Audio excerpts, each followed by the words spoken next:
Merci.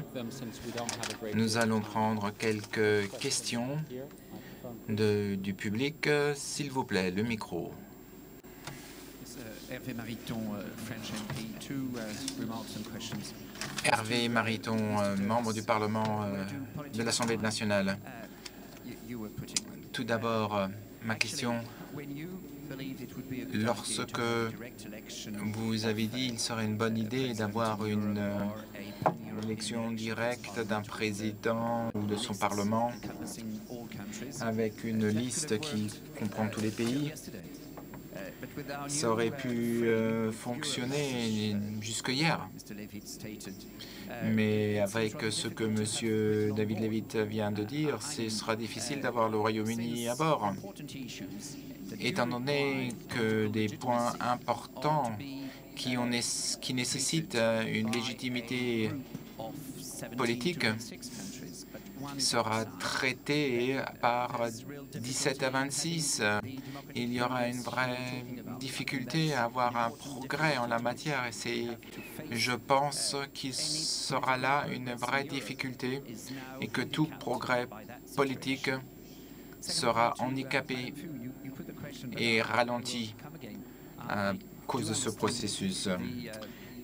Madame Fu, je comprends les problèmes de traduction, mais le fonds de sauvegarde européen doit avoir la possibilité, et a été conçu pour cela, pour lever des fonds de la part des BRICS et de la Chine.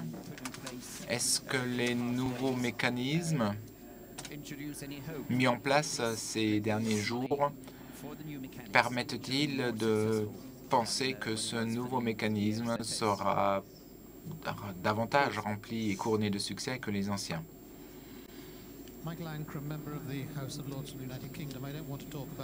Membre du Mark Hackline du Parlement britannique, je ne veux pas parler de notre position, mais j'aimerais parler de la démocratisation. Je crois qu'il est paradoxal que hier nous ayons parlé de la relance du réveil arabe et aujourd'hui nous avons des démonstrations massives à Saint-Pétersbourg et à Moscou sur les dernières élections. C'est en 1989 où il y a eu une énorme manifestation en Europe orientale avec les changements qui se suivirent. Je ne pense pas qu'il s'agit de dire est-ce qu'il faut avoir des élections directes ou pas, mais est-ce que les Européens peuvent décider du type d'Europe qu'ils veulent voir à l'avenir. J'ai été président pendant 2 ans de mon parti et j'ai regardé, comme l'ambassadeur américain dit, et j'ai vu que les gens ne sont plus allés aux élections. Ils ont arrêté de voter parce que personne ne nous demande quoi que ce soit, ça ne fait aucune différence. Et on ne leur a jamais posé la question de quel type d'Europe ils voulaient. Et je reviens au point de vue. À la fin,